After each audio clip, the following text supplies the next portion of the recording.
envolvendo seu coração e nos envolvendo também para vibrarmos juntos.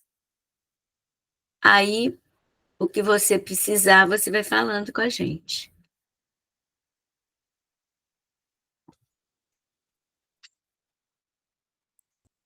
Cheguei em casa Boa noite. agora do trabalho, e aí, a hora que eu conectei, a internet já estava desse jeito que vocês perceberam aí. Eu não sei nem o que é, o que pode ser, mas espero que dê certo.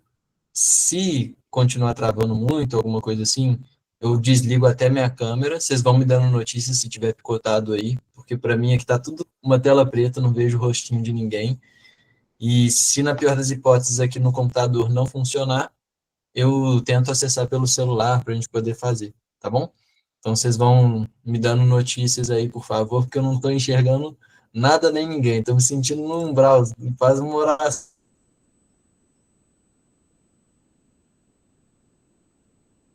aí para mim poder Travou sua voz. ver alguém. Está travado. Pelo amor de Deus. Pedro? Mas, pessoal... Pedro, você me ouve? O som está ruim mesmo, hein? Está ruim, não está dando... Vamos lá. A gente... E agora, estão me ouvindo? Fala. Está dando para ouvir, só que não está, a voz não está saindo de acordo com o movimento labial. Mas está dando para ouvir. Agora sim. Então, peraí, deixa eu fazer um negócio aqui. Eu vou tentar pelo celular e aqui vocês estão me ouvindo e me vendo, né? Sim. Tá. Eu acho que vai ficar melhor. E aí eu vou seguindo, vou deixar o computador aqui para mim, pelo menos, para poder ver aqui o Livro dos Espíritos e vou falando com vocês pelo celular. Se ficar ruim de novo, vocês me avisam, pode ser? Pode. Então, ótimo. Só não vou conseguir ficar vendo para vocês, que eu estou vendo aqui a tela do computador para eu poder ler as questões, tá? A gente vai sinalizando para você, pode ficar tranquilo. Tá, beleza. Então, vamos lá. A gente vai começar agora, né, a estudar o subtópico, né, intitulado aí da pena de morte. Então, esse é um tema, na verdade, que também é muito debatido, né, na sociedade. Vira e mexe, saem notícias de discussões nesse respeito de ser a favor, não ser a favor, países que aceitam uma forma, mas não aceitam outra, plebiscitos que são colocados nesse sentido. Então, isso não é uma questão que vai apenas na época de Jesus, não fica restrita apenas à época de Kardec e abrange, na verdade, toda a história da humanidade, né? Então, hoje em dia, atualmente, tem alguns países que aceitam e tem países que não aceitam. Então, isso a gente ainda percebe que se faz bem presente na nossa sociedade, né? Então, quando a gente pega, por exemplo, hoje em dia, se a gente tem aí 60, de todos os países que a gente tem, 66 estados, ou seja, países, vamos colocar assim, muitos deles, 12, eu sei que aplicam pena de morte. Então, por exemplo, em Singapura tem, Estados Unidos tem, Japão, Emirados Árabes, ou seja, são vários países, até considerados, de certa forma, desenvolvidos, que ainda aplicam a pena de morte. Então, vamos ver do ponto de vista espiritual como que a doutrina nos esclarece toda essa questão. E aí o Kardec, lá na 716, ele pergunta assim: desaparecerá algum dia da legislação humana a pena de morte? E aí fica bem claro, né, da legislação humana, porque a pena de morte ela é imposta pela legislação humana, pela justiça humana. Então, quando nós temos lá no Evangelho segundo o Espiritismo a justiça humana, a justiça divina, ele faz essa distinção para nós, para falar assim, olha, vocês enquanto sociedade, vocês têm as leis de vocês para vocês se organizarem da forma que vocês bem entenderem, acharem melhor. Mas que isso muitas vezes não reflete a lei humana, né? A lei divina. Então, da lei humana, vai desaparecer, vai ter algum momento que essa pena de morte vai desaparecer, e os espíritos deixam muito claro, né? Incontestavelmente desaparecerá, e sua supressão assinalará um progresso da humanidade. Então, na verdade, a abolição da pena de morte, ela é vista como um marco no progresso da humanidade, porque a pena capital é uma manifestação, na verdade, da lei de Talião, ou seja, da lei de olho por olho, dente por dente. Então, é uma manifestação dessa lei e dessa crença na vingança, né? Ou seja, retrata para nós aquela natureza humana, aquela natureza animal, né, acima da natureza espiritual. Então, quando a gente consegue extinguir essa pena da pena de morte e acabar de fato com essa lei de Talião, dessa questão da vingança, essa extinção será um sinal que a sociedade vai mostrar para nós que de fato ela compreendeu a lei de justiça, amor e caridade. Então a gente começa a deixar de lado esse instinto animalesco, começa a deixar de lado esse olho por olho, dente por dente, essa parte da vingança, e começa a compreender então a lei de justiça, amor e caridade. Então, o esclarecimento humano, né, é uma condição que se torna imprescindível para o nosso progresso espiritual. Porque a condição para o desaparecimento é quando os homens estiverem esclarecidos. Olha o que continua os Espíritos esclarecendo para nós. Quando os homens estiverem mais esclarecidos, a pena de morte será completamente abolida na terra. Não mais precisarão os homens de ser julgados pelos homens. Refiro a uma época ainda mais distante de vós. Então, esse esclarecimento ele é necessário para desaparecer a pena de morte. E esse esclarecimento que os espíritos se referem aqui não é apenas o esclarecimento intelectual, mas principalmente o esclarecimento moral. Então, os homens, ao compreenderem que a vida é uma existência de expiação e de missões, como a gente já viu anteriormente, eles vão entender que tirar a vida de um culpado é interromper o processo reparador. É um ato de desamor. Então, se uma pessoa fez alguma coisa que ela seria condenada por uma pena de morte, a gente interferir nesse sentido de falar assim, não, essa pessoa tem que morrer, significa que a gente está tirando uma oportunidade dela reparar. A gente está interrompendo uma vida. É um ato de desamor, de serviço, de tirar a chance daquela pessoa, de mesmo enquanto ainda está encarnada, de reparar a sua falta. Então, e no final eles colocam, né, a afirmação ali, ó, não mais precisarão os homens de ser julgados pelos homens. Então aponta para uma época ainda mais distante, mas é para uma época em que a pureza moral, onde a criminalidade ela será rara ou até mesmo inexistente, né? Então essa visão a gente começa a ter já no mundo de regeneração, em que o mal vai se equilibrar com o bem, até mais para frente nos mundos ditosos e celestes, onde o bem ele vai predominar, né? E ali o homem vai de fato reconhecer a lei de Deus e o verdadeiro julgamento que se dá na própria consciência, né? Então é ali que acontece em todo esse tribunal, é ali que de fato há a condenação ou não. Então essa transição é lenta, mas ela é inegável, né? Assim, o progresso ele vai existir. Então a pena de morte vai desaparecer, mas é de uma forma lenta, gradual, e quando isso acontecer, vai ser quando os homens estiverem esclarecidos, né, do ponto de vista intelectual e moral, compreendendo melhor a lei divina. Algum comentário, pessoal, dessa primeira parte aqui, das respostas dos espíritos?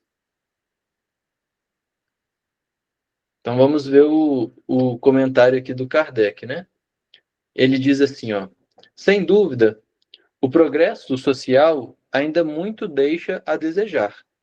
Mas seria injusto para com a sociedade moderna, no seio dos povos mais adiantados, quem não visse um progresso nas restrições postas à pena de morte e à natureza dos crimes a que a sua aplicação se acha limitada.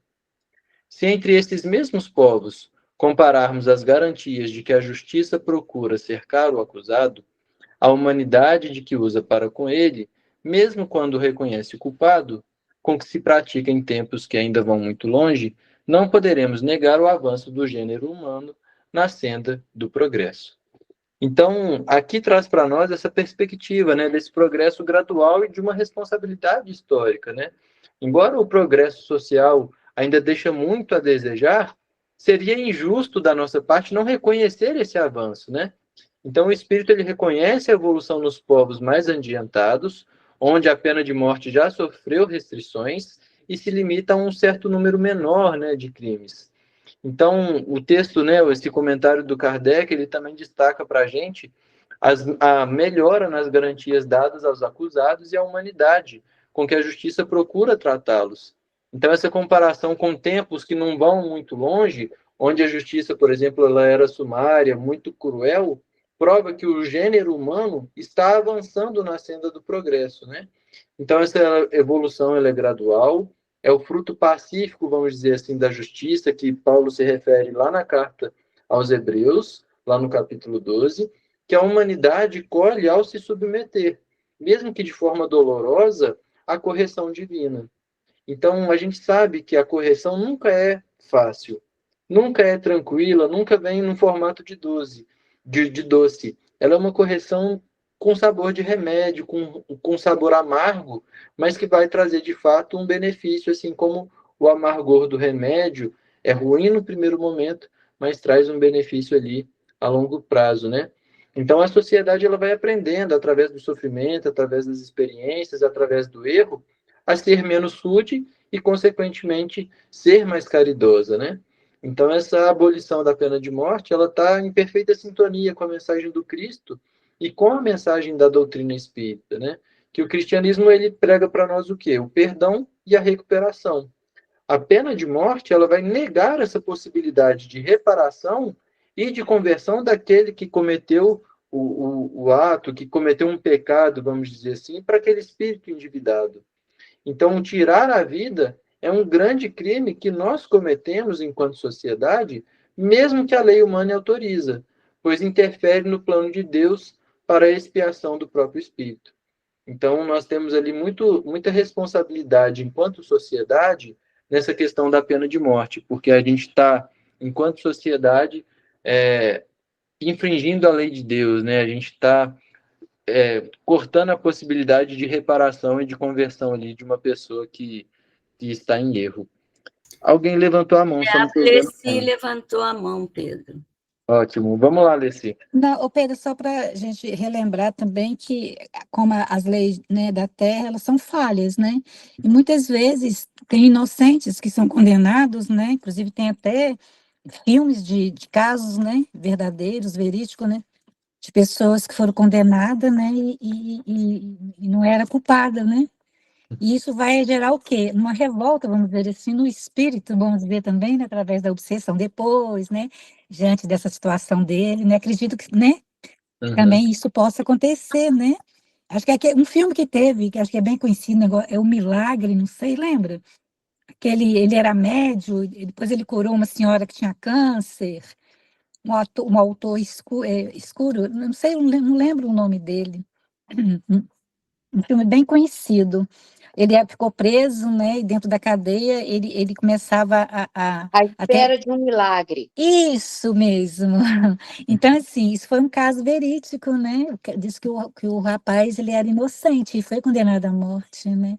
Aí, dentro desse olhar que a gente entende, igual eu falei, esse espírito deve se revoltar, né? Vamos dizer assim, né? Não sei se eu estou certa. Eu para filme, eu sou um zero à esquerda. Ainda bem que a Cecilinha estava aí, eu reconheci a voz dela e ela já deu o nome, né? A espera de um milagre. Então, isso que você levantou é um ponto importantíssimo, porque a gente sabe que, por exemplo, aqui no Brasil a gente não tem a pena de morte, mas com certeza temos várias pessoas que estão presas de forma injusta. Aí a gente lembra daquela frase assim também: no mundo pode ter injustiças, mas não existem injustiçados. Então, assim, será que a gente consegue de fato olhar e tomar uma decisão assim, poxa, aquela pessoa precisa morrer? Porque a gente sabe que tem condenações que, do ponto de vista humano, a pessoa está errada. Assim, ela tem ali que ficar, tem que sofrer assim, ela, por exemplo, roubou. ok, ó, a sociedade coloca as leis e ela vai passar por aquele processo de reclusão e tudo mais. Beleza. Agora, e a pessoa que está presa de forma injusta?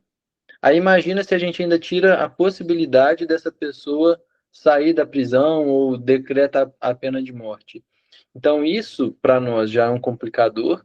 Para o espírito também é um complicador, porque ele está sofrendo, de certa forma, uma injustiça, mas a gente sabe também que, assim, nada é por acaso, né? Então, se não tiver para ter um fruto bom para o espírito todo esse processo, a justiça divina interfere na hora.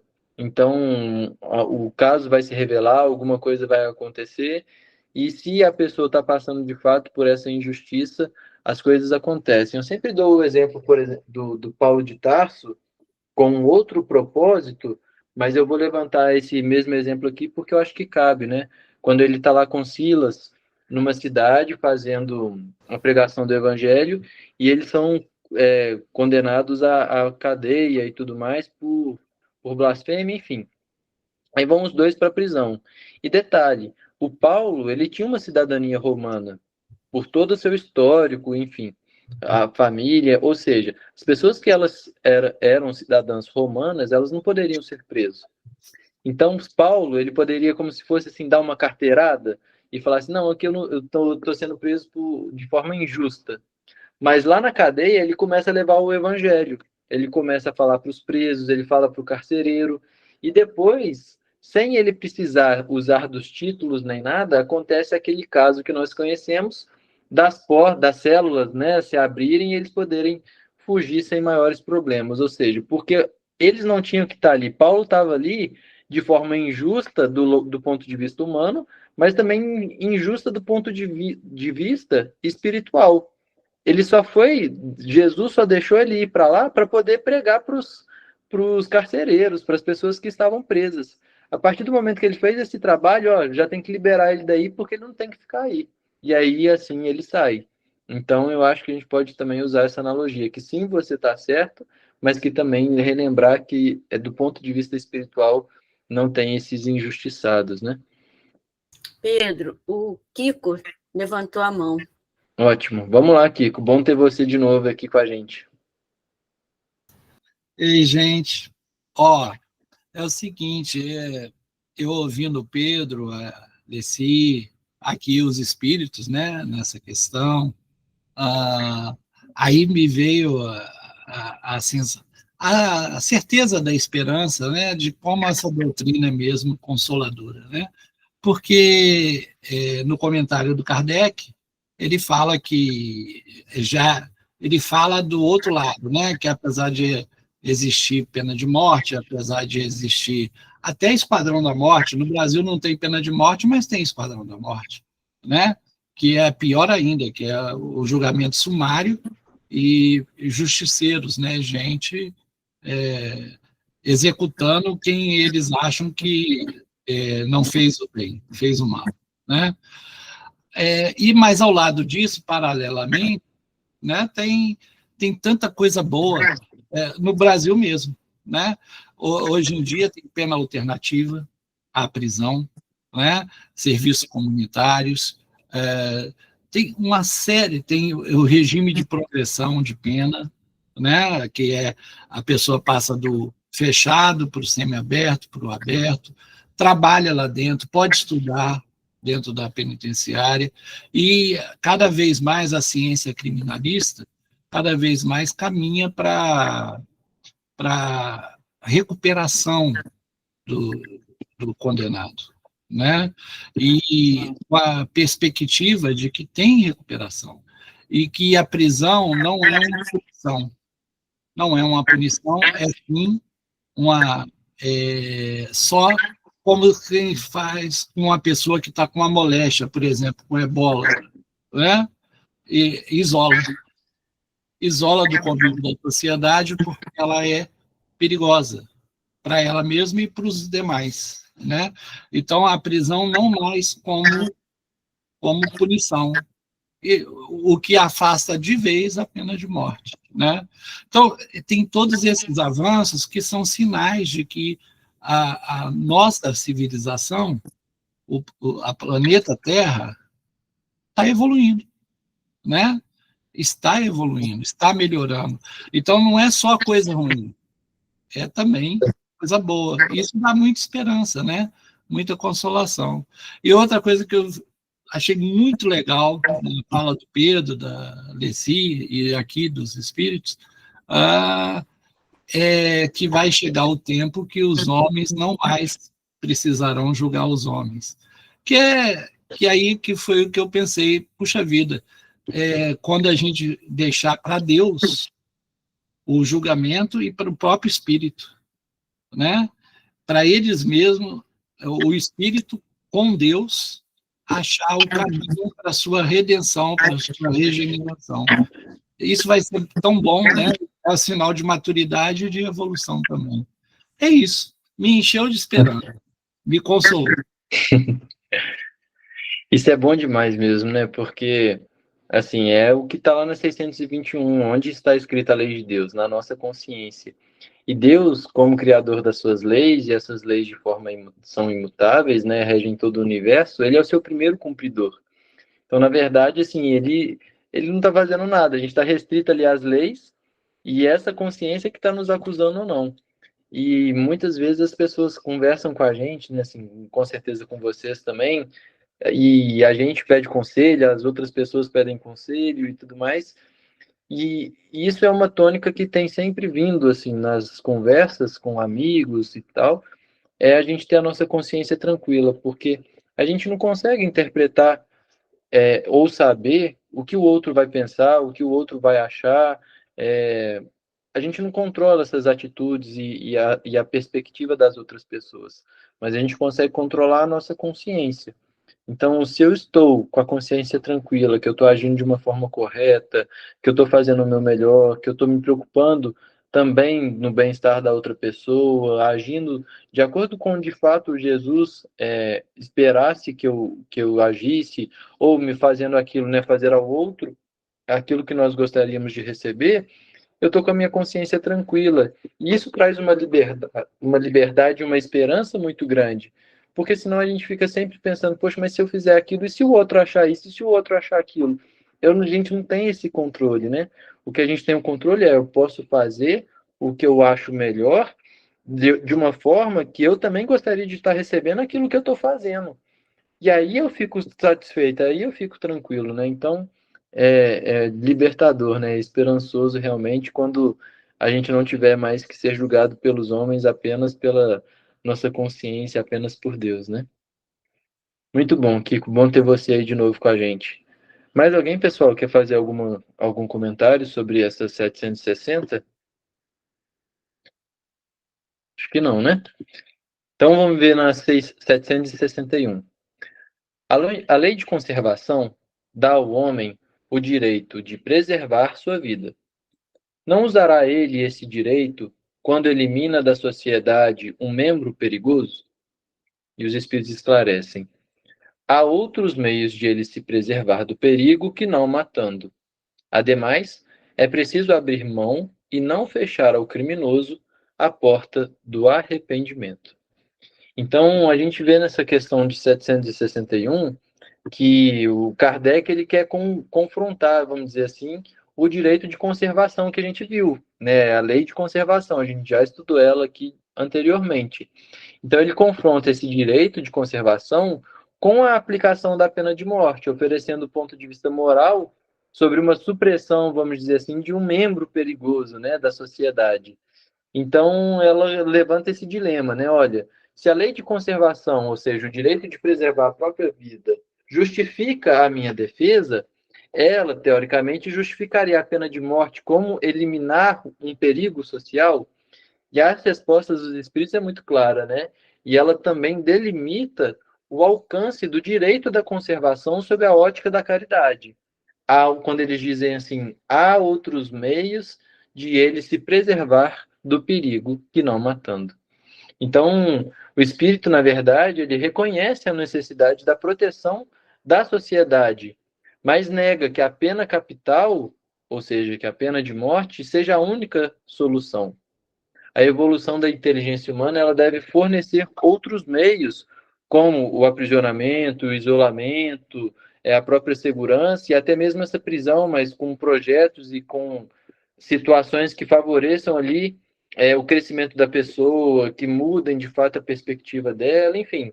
Então, esse isolamento que garante a preservação da sociedade, ou seja, que eu tiro de fato da sociedade aquele meio, aquela pessoa que está colocando em risco a vida de outras pessoas, sem recorrer à necessidade de destruir aquela vida.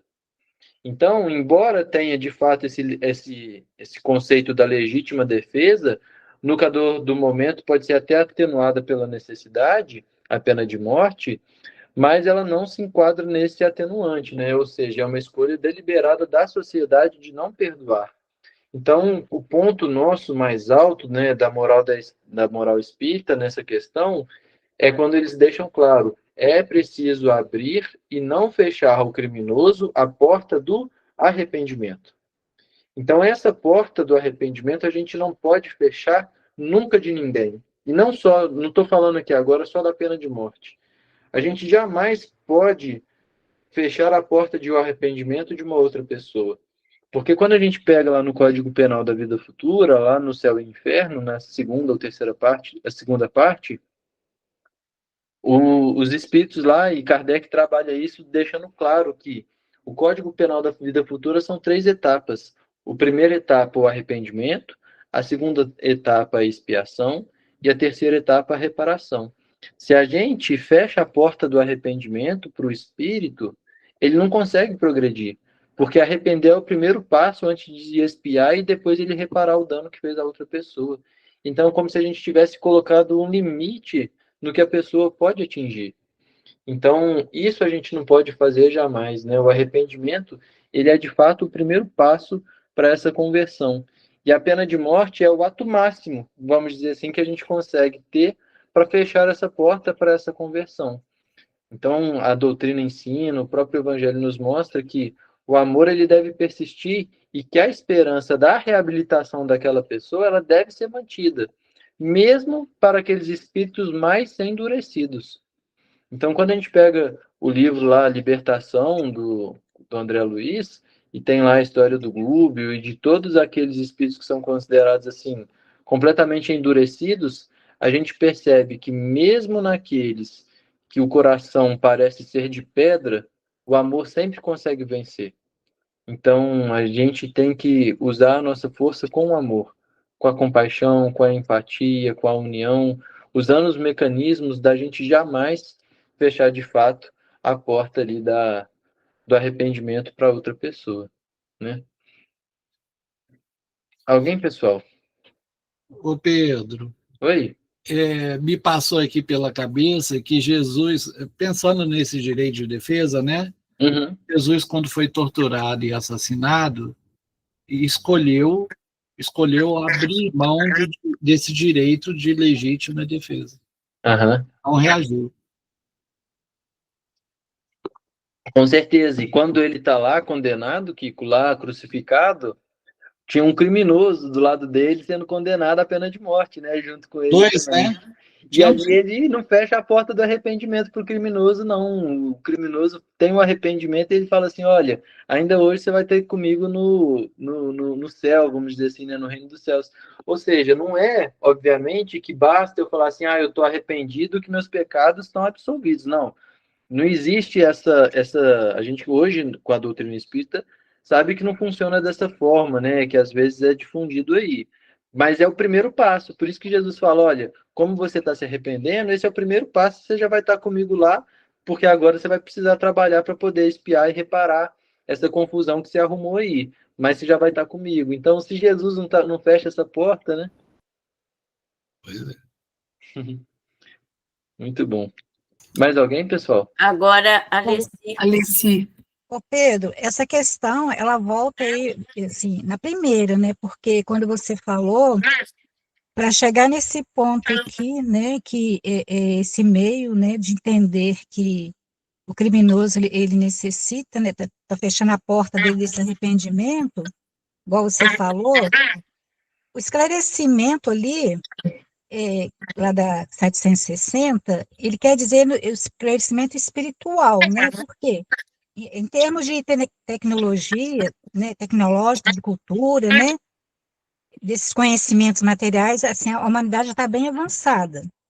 Mas a partir do momento que a gente vai tendo, o espírito vai tendo vamos dizer, essa fortaleza espiritual, esse conhecimento através das reencarnações, aí ele vai tendo esse conhecimento íntimo, né, vamos dizer assim, do espírito, que vai permitir ele a não ter as tentações, né, que não vai levar ele a cometer certos delitos, né?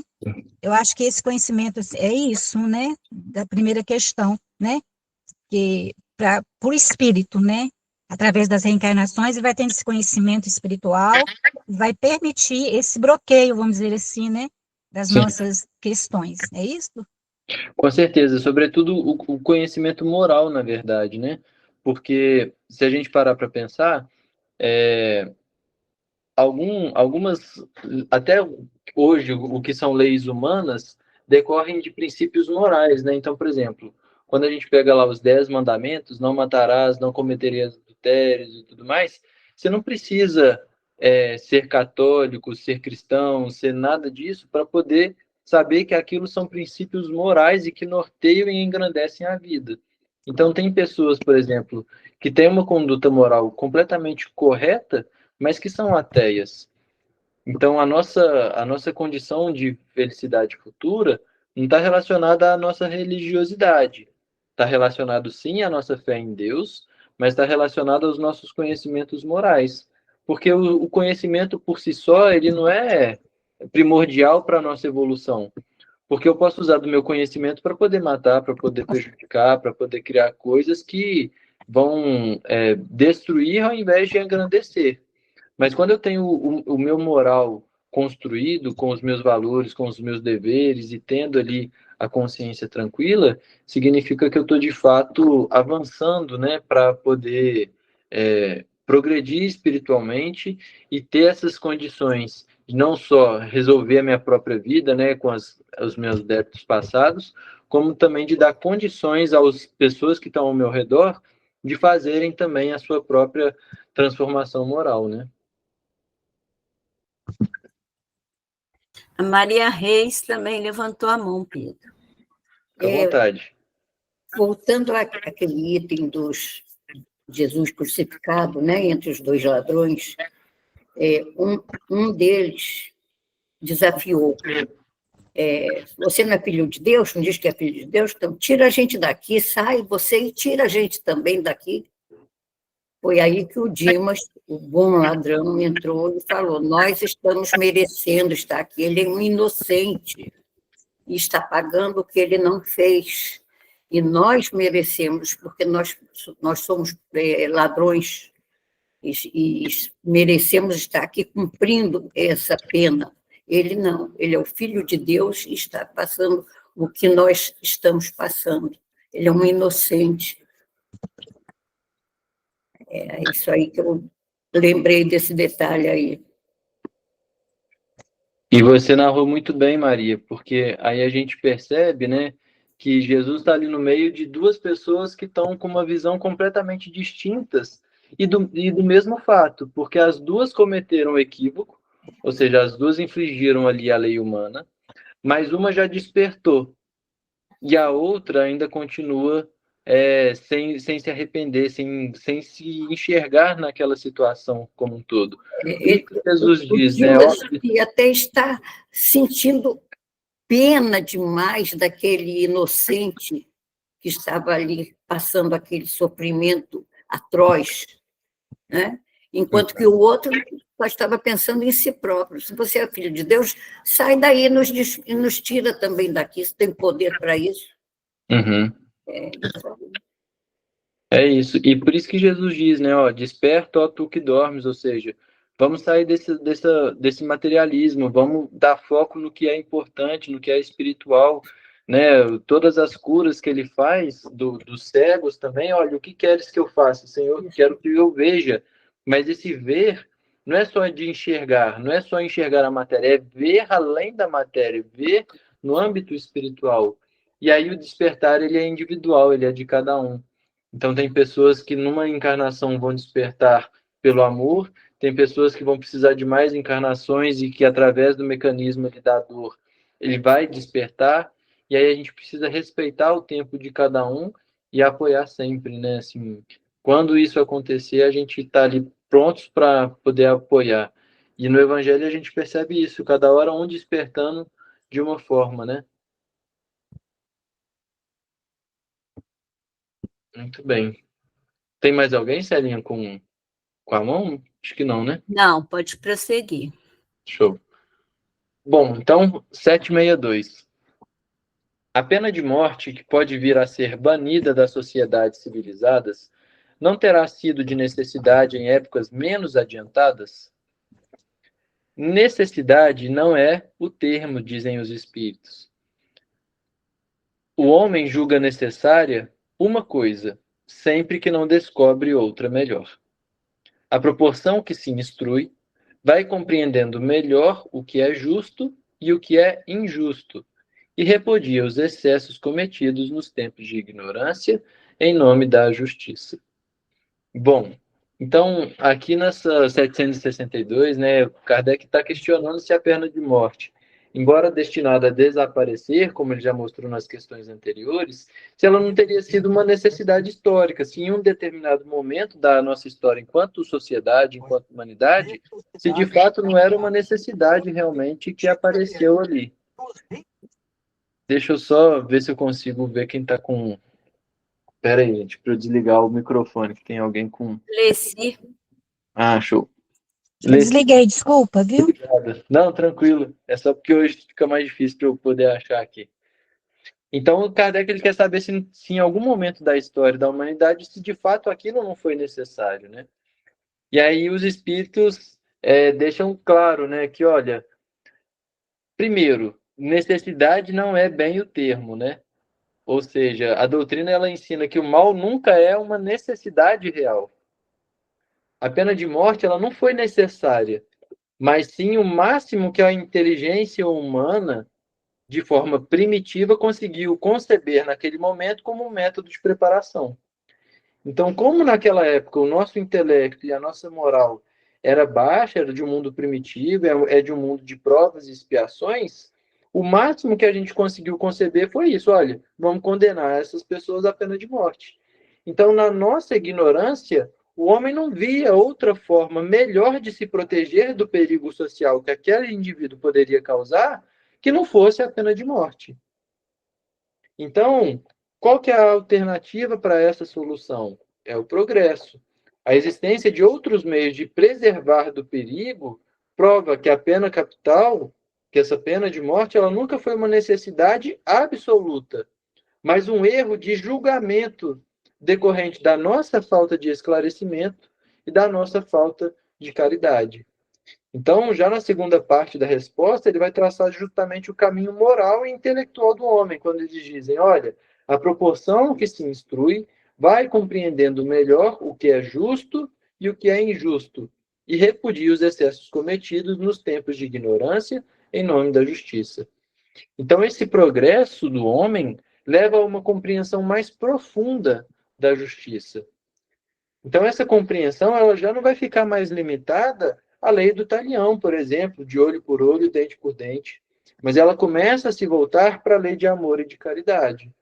Então, o homem evoluído ele já entende que a justiça de Deus ele busca a reparação, ele busca a conversão e não simplesmente a vingança ou a anulação daquele indivíduo, né?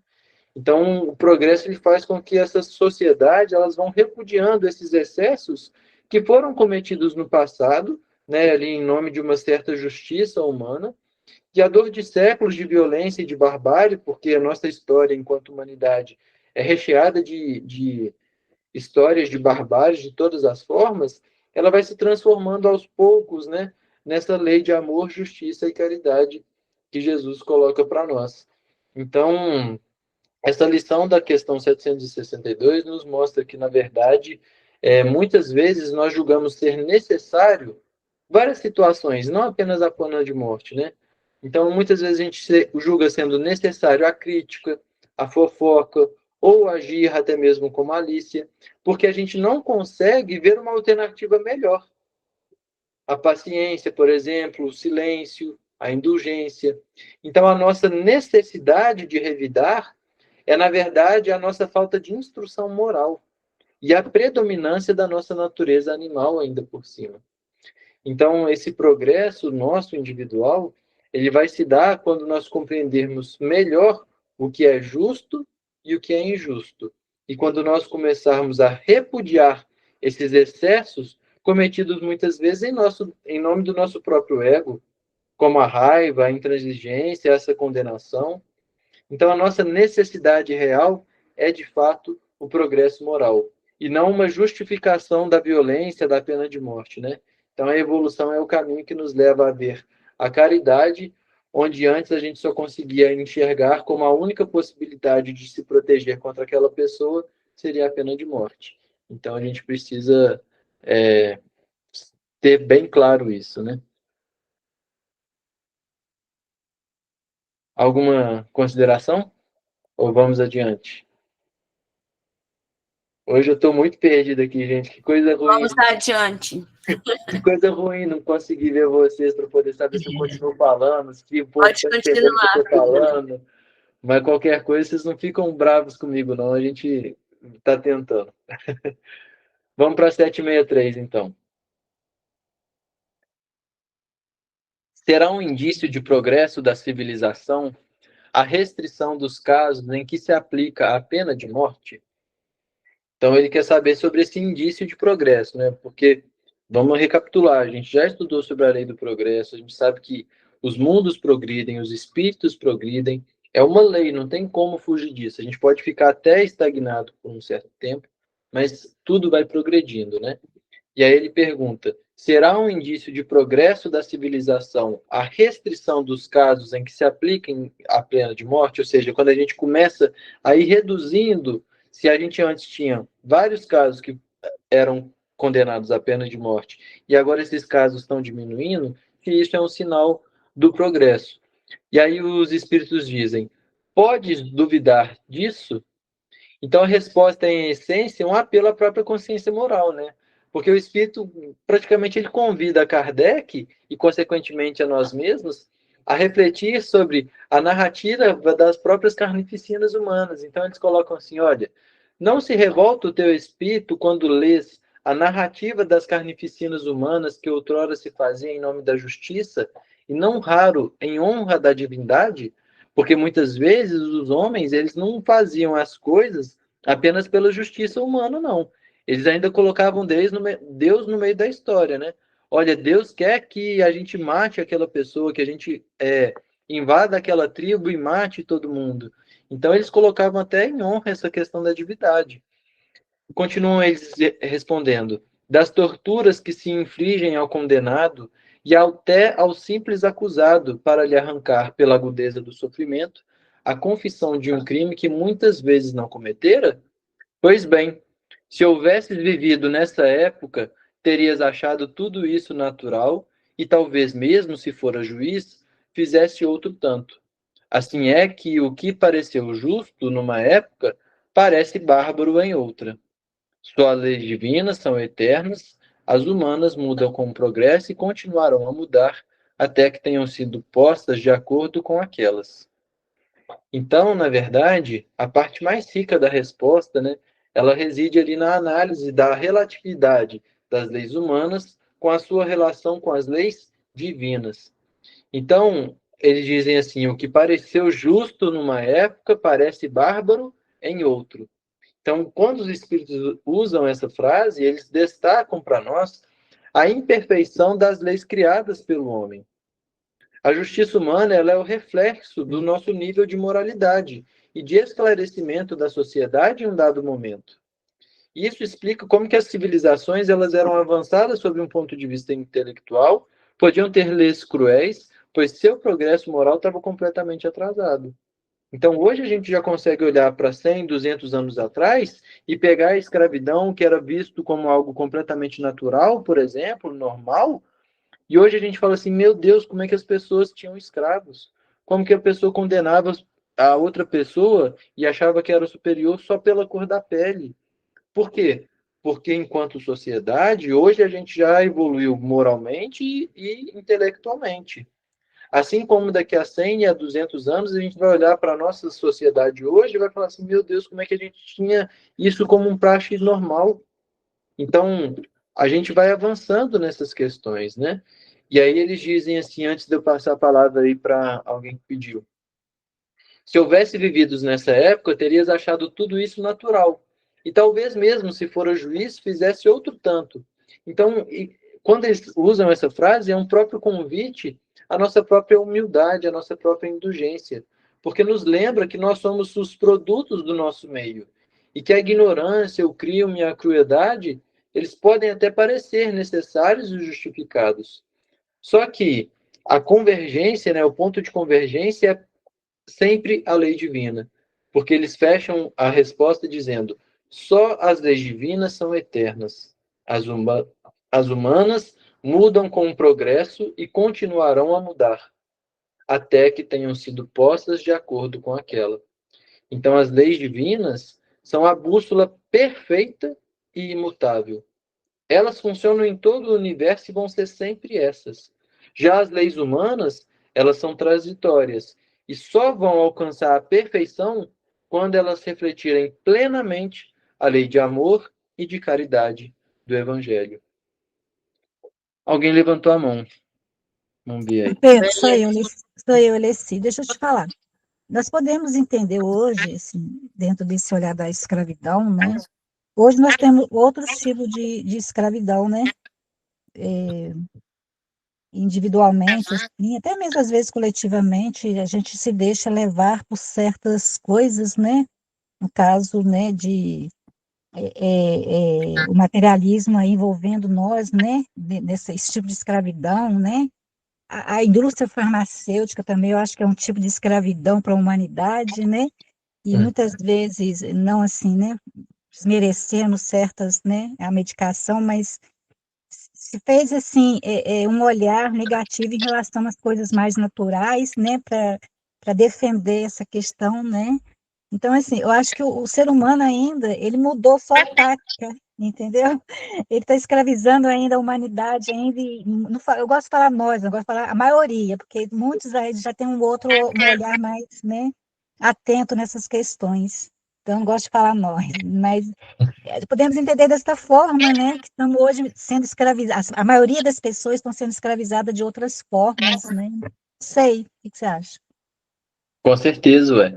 Hoje, né, você deu um exemplo aí da questão farmacêutica. Hoje a gente toma remédio para dormir e depois a gente toma remédio para acordar, para ter energia. Então, isso me faz lembrar um conselho que Francisco de Assis, eu acho que eu já compartilhei aqui com vocês. Francisco de Assis, ele estava angustiado.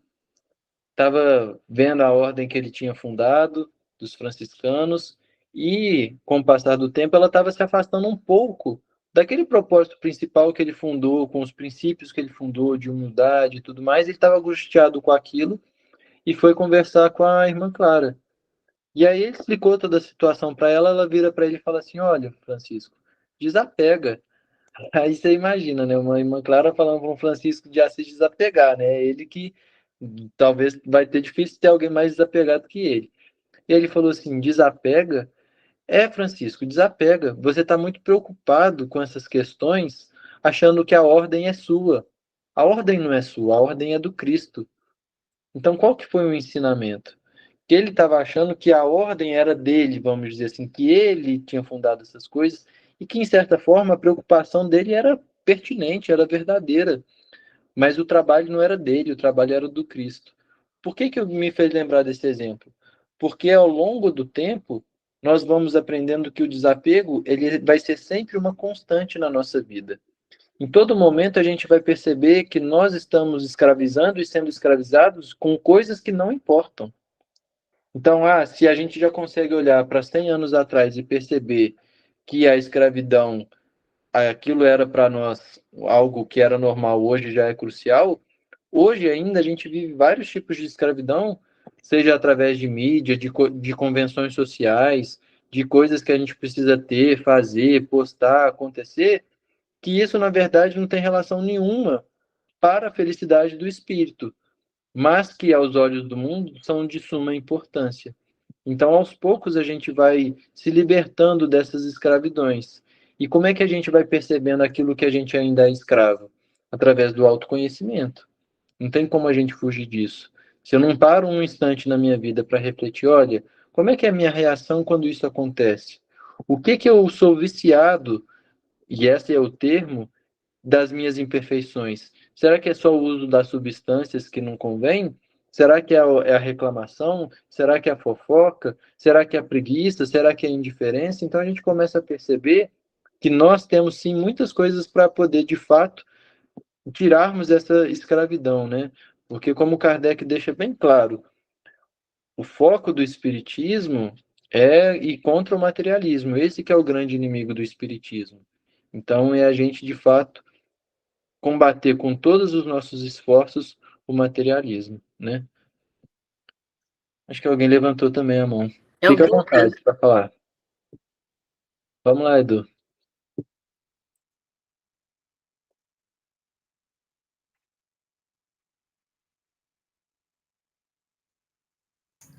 Acho que ele não está conseguindo falar. Se quiser, Pedro vai continuando, porque acho que o Edu... Agora dá. Aí. Achei o botão aqui que mudou a configuração aqui. O que eu ia falar, o Pedro acabou falando. Então não tem necessidade de repetir. Obrigado. Você vê que o pensamento está aí na corrente, né? Tá fluindo para todo mundo. Então tá bom.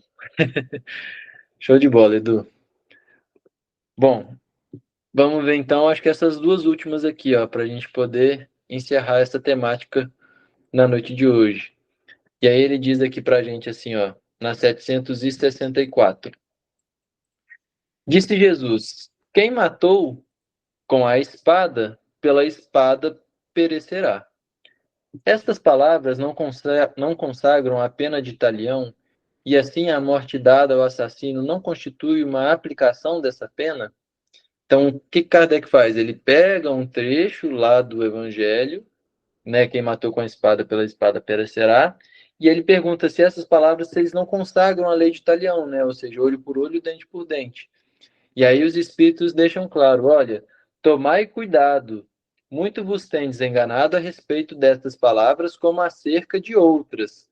Então o texto ele separa claramente a lei de talião, que é aquela que nós já conhecemos, e a justiça de Deus.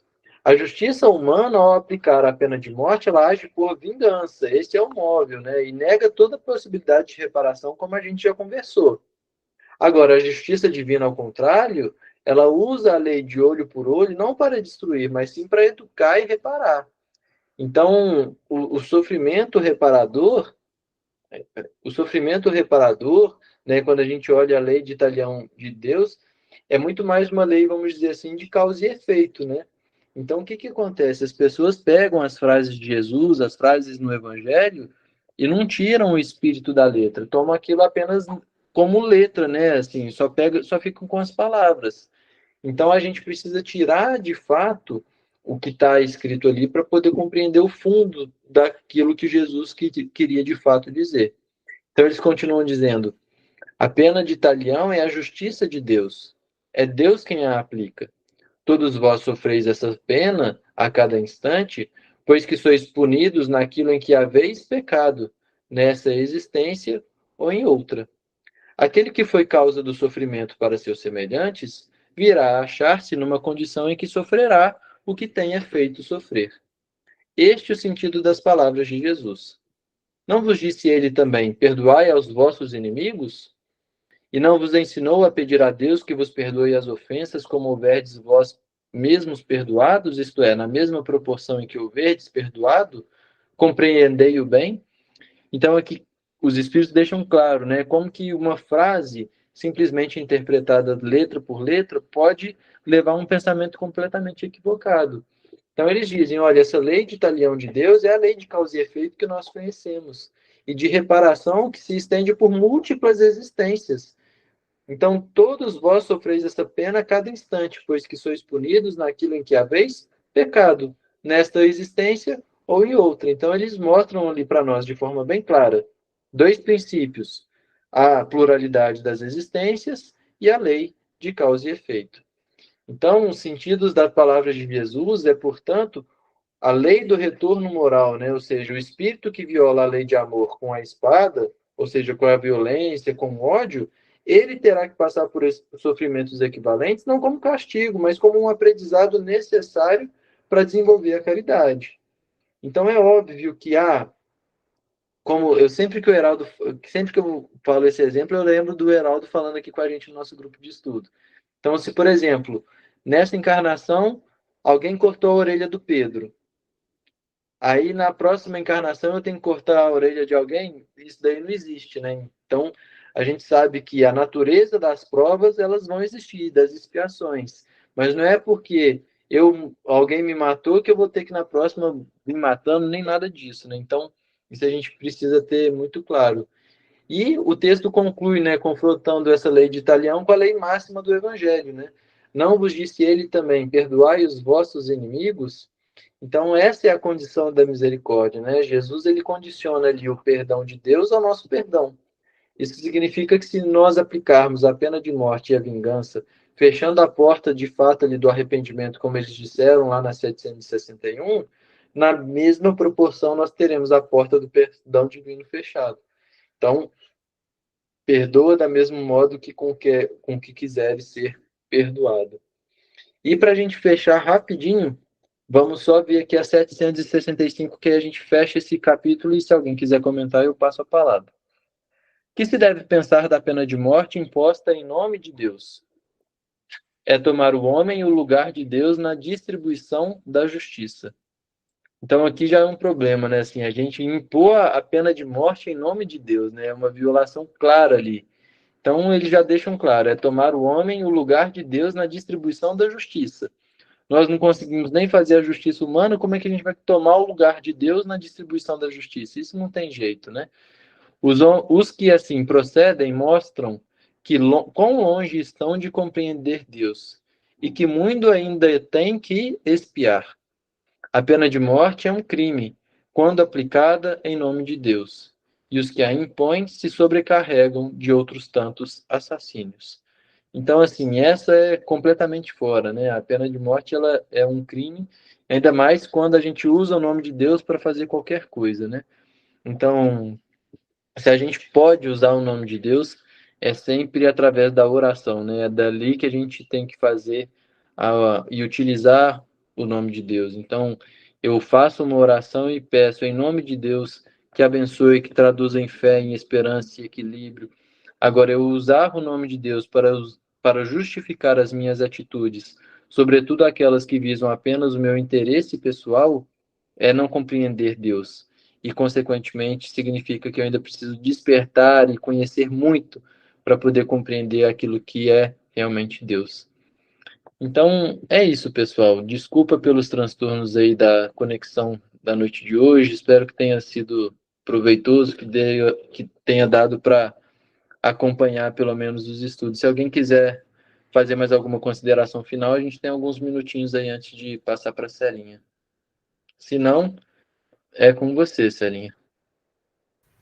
Ô Pedro, engraçado, quando você falou de cortar a orelha, eu fiquei pensando aqui, eu falei, você realmente não corta a orelha, mas que às vezes dá uma dor de ouvido que não passa, dá, hein? É isso aí. O Kiko levantou a mão. Antes de eu só passar para o Kiko, rapidinho, Kiko, já te passo. O Jorge Elahá, ele tem um comentário que é muito legal, depois fica aí para vocês pesquisarem. Outro dia eu comentei com a Celinha, quando eu peguei carona com ela, voltando do centro, sobre o órgão, ele tem um nome, depois eu vou pegar para a gente colocar lá no grupo, que é como se fosse um órgão que denuncia o nosso perispírito, as complicações que a gente tem.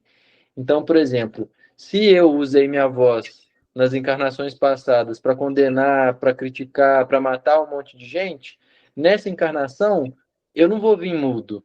Eu posso vir falante, mas eu vou usar a minha fala, por exemplo, às vezes eu vou ser um professor. que eu vou ajudar na educação, vou consertar um monte de gente. E quando eu começo a infringir a lei divina, quando eu começo a dar alguma coisa errada, a pisar fora do lugar correto, daqui a pouco eu fico sem voz, eu estou sempre com dor de garganta, é um órgão problemático, vamos dizer assim. Então, ele trabalha bem esse conceito, que depois eu passo para vocês, e vou parar de falar, que eu já falei muito, vou passar para o Kiko aqui. Gente, eu pensei, a Celinha pensou, muito legal, e eu pensei também nisso aqui, em algumas coisinhas. Primeiro, que me tocou muito forte essa questão de que a pena de talião é de Deus, é ele que a aplica, né? E aí pensei, a gente, em várias ocasiões, quer ser Deus, até ser mais do que Deus, né? E aí é por isso que a gente incorre no erro, e geralmente quem executa a morte, quem faz a pena de morte, como diz o próprio nome, é pena, é punição.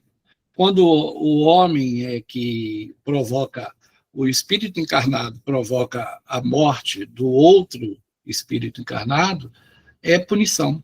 É sempre punição e é querer ser mais que Deus, né? Quando Deus... Porque todo mundo desencarna. Todo mundo, sem exceção, né? Então, é lei de Deus, é realmente de Deus a morte, né? É decisão de Deus. E aí, o homem muito apressadinho e muito vaidoso quer antecipar o que vai acontecer, né? O que vai fatalmente acontecer. Aquele que o ser humano assassina vai morrer mesmo, né? Mas na hora que Deus quer. Então, quando Deus acontece a morte por decisão de Deus, ela é natural ou por doença, né?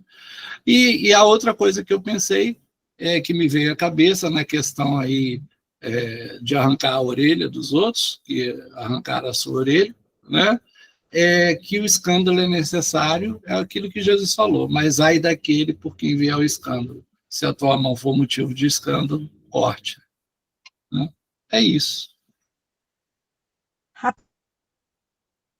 A Alessi também levantou a mão. Pedro. Rapidinho aqui, só para complementar essas reflexões aí. Ô Pedro, eu sei, vocês que sabem mais. Aquela fala de Jesus que fala assim, misericórdia eu quero e não sacrifício, cai nessas reflexões aí? Cai, né? Cai, eu já fiz um estudo sobre esse versículo. Se quiser, eu posso trazer algum dia aqui, que é um estudo bem, bem legal. Aquelas coleções do Emmanuel, do livro Fonte Viva, né, daquela coleção Fonte Viva, ele trabalha esse versículo, a gente pode trazer, se quiser.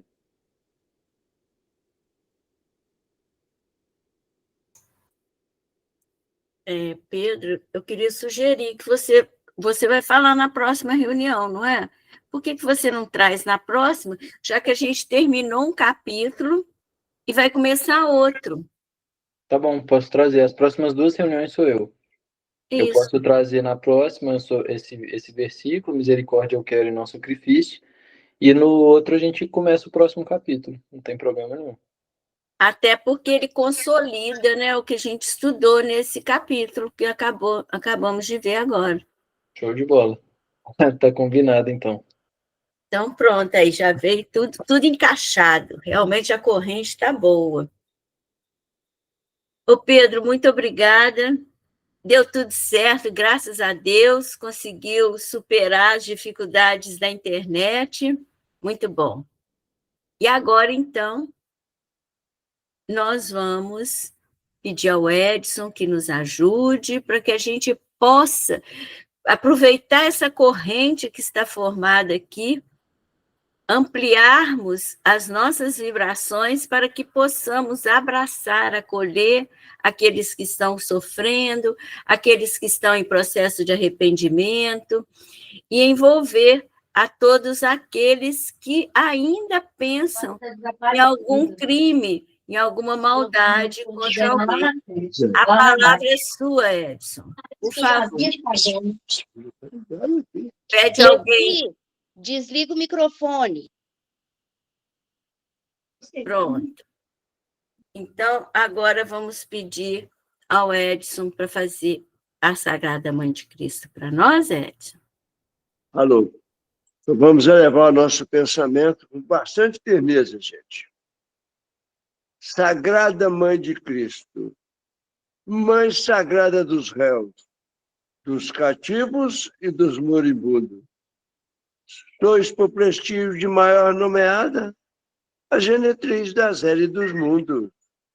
Virgem, que repassai nossa jornada de olhares tão queixosos e tão fecundos, e assiste aos justos e os desvelados, nas horas, nos minutos e nos segundos. Mãe de todas as mães, Nossa Senhora, dada a fé na essência de nossos dias, vive por nós como um clarão de aurora. Mãe de paz, Mãe de amor, Mãe de misericórdia. Tende por nossos transvios e heresia. Misericórdia, Mãe. Nós os pedimos e vos imploramos que interceda junto a vosso dileto Filho por nós e que derrame sobre nossas